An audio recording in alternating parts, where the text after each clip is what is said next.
ناظرین، کیا آپ نے کبھی سوچا ہے کہ اگر کل صبح آپ کے پیاس پانی کے لیے ایک قطرہ بھی نہ بچے تو زندگی کیسی ہوگی؟ اگر کھیت سوکھ جائیں، مویشی پیاس سے مر جائیں اور شہروں کے نلکوں سے ایک بوند بھی نہ ٹپکے، یہ وہ ڈراؤنا خواب ہے جو برکینا فاسو کے کروڑوں لوگ روز دیکھتے ہیں۔ لیکن اسی خشک اور بنجر سرزمین پر ایک ایسا لیڈر ہے جس نے فیصلہ کیا ہے کہ وہ اپنی قوم کو پیاس سے مرنے نہیں دے گا۔ صدر ابراہیم تروڑے نے وہ قدم اٹھایا ہے جسے دنیا دیوانگی کہہ رہی ہے، مگر حقیقت میں یہ وہ انقلاب ہے جو صدیوں تک برکینا فاسو کو زندہ رکھے گا۔ یہ ہے پانی کے لیے ایک ایسی جنگ جو صرف آپ کے لیے نہیں، آنے والی نسلوں کے لیے لڑی جا رہی ہے۔ تو آئیے ویڈیو کا آغاز کرتے ہیں۔ ناظرین، کیا آپ نے کبھی سوچا ہے کہ برکینا فاسو جیسے غریب اور خشک ملک میں جہاں بارش کو لوگ کسی معجزے سے کم نہیں سمجھتے، جہاں لوگ پانی کی ایک ایک بوند کو ترستے ہیں، وہاں کے صدر ابراہیم تروڑے نے لاکھوں گیلن پانی زمین کے نیچے کیوں دفن کیا ہے؟ کیا یہ کوئی پانی ضائع کرنے کا منصوبہ ہے یا پھر یہ وہ انقلابی قدم ہے جس نے دنیا کے بڑے بڑے ماہرین کو حیران کر دیا ہے؟ آج کی ویڈیو میں ہم آپ کو اسی حیرت انگیز منصوبے کی حقیقت بتانے جا رہے ہیں۔ تو دوستو، اگر ہم برکینا فاسو کے نقشے پر نظر ڈالیں تو صاف دکھائی دیتا ہے کہ یہ ایک ایسا ملک ہے جس کا زیادہ تر حصہ صحراؤں اور خشک زمینوں پر مشتمل ہے۔ یہاں بارش برسنا کسی خوش قسمتی سے کم نہیں ہے۔ ماہرین کے مطابق پورے سال میں اوسطاً صرف 700 سے 800 ملی میٹر بارش ہی ہوتی ہے، اور بعض علاقوں میں تو یہ مقدار اس سے بھی کہیں کم ہو جاتی ہے۔ اب آپ خود سوچیں کہ جب کھیتوں کو پانی نہ ملے، جانور پیاس سے مر جائیں اور شہروں میں پینے کے پانی کی قلت ہو تو زندگی کس قدر مشکل ہو جاتی ہے۔ گرمی کا یہ عالم ہے کہ برکینا فاسو میں درجہ حرارت اکثر 45 سے 50 ڈگری سینٹی گریڈ تک پہنچ جاتا ہے۔ ایسے میں اگر پانی زمین کی سطح پر رکھا جائے تو چند ہی لمحوں میں بخارات بن کر غائب ہو جائے گا، یعنی پانی کا جتنا بھی قیمتی ذخیرہ اوپر رکھا جائے وہ زیادہ دیر تک محفوظ رہ ہی نہیں سکتا۔ یہی وجہ ہے کہ ابراہیم تروڑے نے یہ سوچا ہے کہ اگر پانی کو زندہ رکھنا ہے، آنے والی نسلوں کے لیے محفوظ کرنا ہے، تو اسے زمین کے اندر دفن کرنا ہوگا جہاں سورج کی جھلسا دینے والی گرمی اور خشک ہواؤں کا اثر نہ پڑ سکے۔ اگر برکینا فاسو نے صرف بارش پر انحصار کیا تو یہ ملک آنے والے برسوں میں مکمل طور پر خشک سالی کا شکار ہو جائے گا۔ اسی خطرے کو بھانپتے ہوئے تروڑے نے بڑے منصوبے بنائے تاکہ پانی کو ضائع ہونے سے بچایا جا سکے اور پورے ملک کے لیے ایک مستقل نظام بنایا جا سکے۔ اسی لیے انہوں نے سب سے پہلے ماہرین کی رپورٹس اور وارننگز پر غور کیا۔ ماہرین کا کہنا تھا کہ محدود بارشوں کے ذخیرے اور زیر زمین پانی پر انحصار کرنے کی صورت میں زیادہ دیر تک ملک کو سہارا دینا ناممکن ہے۔ اگر پانی اس رفتار سے استعمال ہوتا رہا تو آئندہ برسوں میں کھیت سوکھ جائیں گے، شہروں میں پینے کے لیے پانی نہیں بچے گا اور لاکھوں لوگ نقل مکانی پر مجبور ہو جائیں گے۔ یہی وہ وقت تھا جب تروڑے نے اعلان کیا کہ وہ برکینا فاسو کے پانی کے مسئلے کو صدیوں کے لیے حل کرنا چاہتے ہیں، نہ کہ صرف چند سالوں کے لیے۔ ان کا ویژن یہ تھا کہ پانی کو صرف اوپر محفوظ کرنے سے کام نہیں چلے گا، بلکہ اسے زیر زمین دفن کر کے ایک ایسا نظام بنایا جائے جو گرمی، خشک سالی اور بخارات سے محفوظ ہو۔ اس مقصد کے لیے انہوں نے ملکی اور غیر ملکی انجینئرز کو ساتھ ملایا اور نئی حکمت عملی تیار کی۔ تروڑے نے عوام کو یہ پیغام دیا ہے کہ اگر ہم آج قربانی نہیں دیں گے تو کل ہماری آنے والی نسلیں پیاس سے مر جائیں گی۔ یہی وجہ ہے کہ انہوں نے اپنے منصوبوں کو صرف وقتی سہولت نہیں بلکہ ایک قومی بقا کی جنگ اختیار دیا ہے، اور یہی جنگ دراصل برکینا فاسو کے لیے ایک نئی امید کی کرن بن کر سامنے آئی ہے۔ ناظرین، اسی ویژن کو عملی جامہ پہنانے کے لیے ابراہیم تروڑے نے سب سے پہلے ڈیمز کی تعمیر پر توجہ دی۔ برکینا فاسو میں صدیوں سے بارش کا پانی ضائع ہو کر ریت میں جذب ہو جاتا تھا یا سیلاب کی صورت میں بہہ کر ختم ہو جاتا تھا، لیکن تروڑے نے فیصلہ کیا ہے کہ بارش کے ایک ایک قطرے کو محفوظ کیا جائے۔ اس مقصد کے لیے ملک بھر میں متعدد چھوٹے ڈیمز بنائے گئے تاکہ بارش اور سیلابی پانی کو روک کر بعد میں استعمال کے قابل بنایا جا سکے۔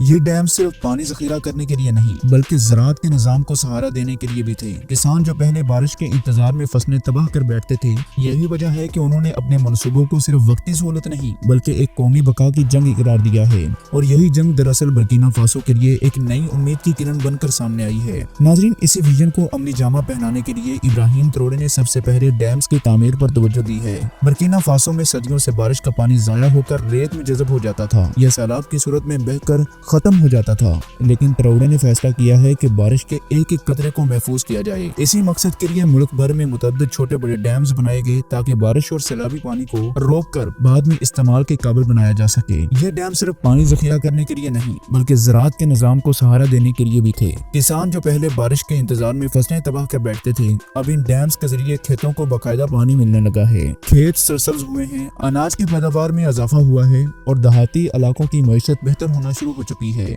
आपको ये जानकर हैरत होगी कि तरोड़े ने सिर्फ छोटे डैम्स और मकामी डैम्स पर इक्तफा नहीं किया, बल्कि कुछ बड़े डैम्स की तामीर का भी आगाज किया है जो लाखों लोगों को फायदा पहुंचा सकते हैं। इन मंसूबों के तहत न सिर्फ पानी महफूज किया जा रहा है बल्कि ज़ेरे ज़मीन पानी के ज़खीरे को भी रिचार्ज किया जा रहा है ताकि मुस्तकबिल में बहरान की शिद्दत कम की जा सके। यूं कह लीजिए कि ये डैम्स बर्किना फासो के लिए जिंदगी की नई सांस हैं, वो सांस जिसके बगैर ये मुल्क खुश्क साली और भूख का शिकार हो जाता है।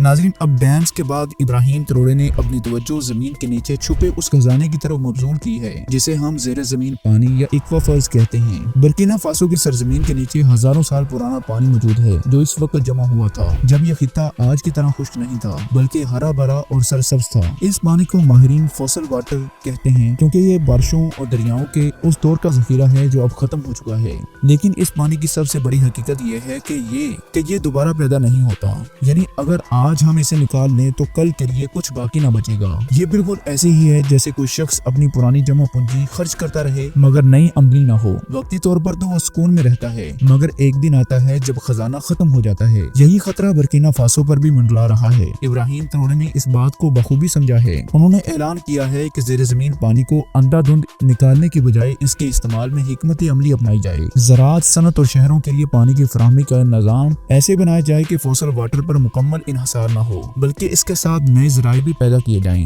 यही वजह है कि उन्होंने इसे कौमी अमानत करार दिया है और हदायत जारी की है कि पानी के हर कतरे को संभाल कर इस्तेमाल किया जाए। यूं ज़ेरे ज़मीन पानी के एक तरफ बर्किना फासो की उम्मीद है तो दूसरी तरफ एक बहुत बड़ी वार्निंग भी। अगर इस पर काबू न पाया गया तो आने वाले सालों में ये खजाना हमेशा के लिए खत्म हो सकता है। नाज़रीन, अब आते हैं उस मसले के उस हिस्से की तरफ जिसने इब्राहिम तरोड़े को सबसे ज्यादा सोचने पर मजबूर किया है। बर्किना फासो के पास समंदर नहीं है लेकिन करीबी अफ्रीकी ममालिक जैसे गिनी और एवरी कोस्ट के पास साहिल मौजूद हैं। तरोड़े ने फैसला किया है कि अगर मुल्क को बचाना है तो हमें हमसाया ममालिक के साथ मिलकर समुद्री पानी को मीठा बनाने के मंसूबे शुरू करने होंगे। यहाँ से कहानी एक नए मोड़ पर आई है। समुद्री पानी कुदरती तौर पर नमकीन होता है और इसे पीना या खेती बाड़ी में इस्तेमाल करना नामुमकिन है, लेकिन जदीद टेक्नोलॉजी ने इसी नामुमकिन को मुमकिन कर दिया है। इस अमल को कहा जाता है डेजिनेशन, यानी समुद्री पानी को साफ करके मीठे पानी में बदल देना। ये टेक्नोलॉजी आसान नहीं है, इसमें खरबों लीटर्स पानी को साफ करने के लिए बड़े प्लांट्स की जरूरत होती है जहाँ नमक और दीगर अज्जा अलग किए जाते हैं और पानी पीने और ज़राअत के काबिल बनाया जाता है। इब्राहिम तरोड़े ने फैसला किया है कि बर्किना फासो अपनी तारीख में पहली बार साहरी ममालिक के साथ ऐसे मुआहदे करेगा जहाँ बड़े बड़े डेजिनेशन प्लांट बनाए जाएंगे और इनसे साफ पानी पाइपलाइनों के जरिए अंदरूनी मुल्क लाया जाएगा।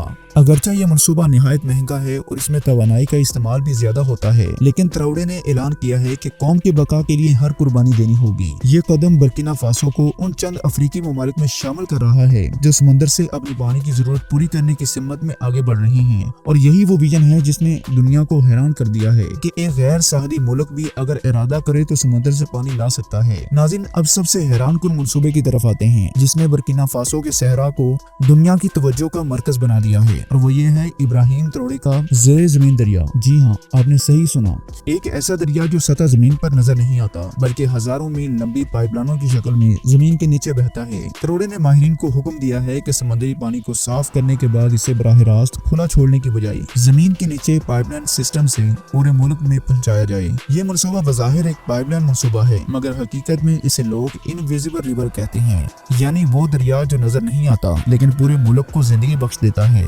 नाज़रीन, ये मंसूबे सिर्फ पानी बचाने की कोशिश नहीं बल्कि बर्किना फासो की बका की जंग है। इब्राहिम तरोड़े ने दुनिया को दिखा दिया है कि अगर नीयत और विजन मजबूत हो तो एक खुश्क सरजमीन जिंदगी से लबरेज हो सकती है। लेकिन असल सवाल ये है कि क्या ये मंसूबे आने वाली नस्लों को प्यास से बचा पाएंगे? क्या ये ज़ेरे ज़मीन दरिया और डेस्टिनेशन प्लांट्स बर्किना फासो को हमेशा के लिए सहरा के खतरे से महफूज कर सकेंगे? ये सब एक वक्ती हल है। एक बात तय है कि तरोड़े का ये कदम सिर्फ बर्किना फासो ही नहीं बल्कि पूरे अफ्रीका के लिए एक नई उम्मीद की किरण है। अगर आपको ये वीडियो पसंद आई हो तो इसे लाइक और शेयर करें, अपनी कीमती राय का इजहार कमेंट सेक्शन में लाजमी करें और चैनल को सब्सक्राइब करना न भूलिएगा ताकि हम आपसे जुड़े रहें और देख सकें कि तरोड़े के ये मंसूबे आने वाले बरसों में किस तरह दुनिया को हैरान कर देंगे।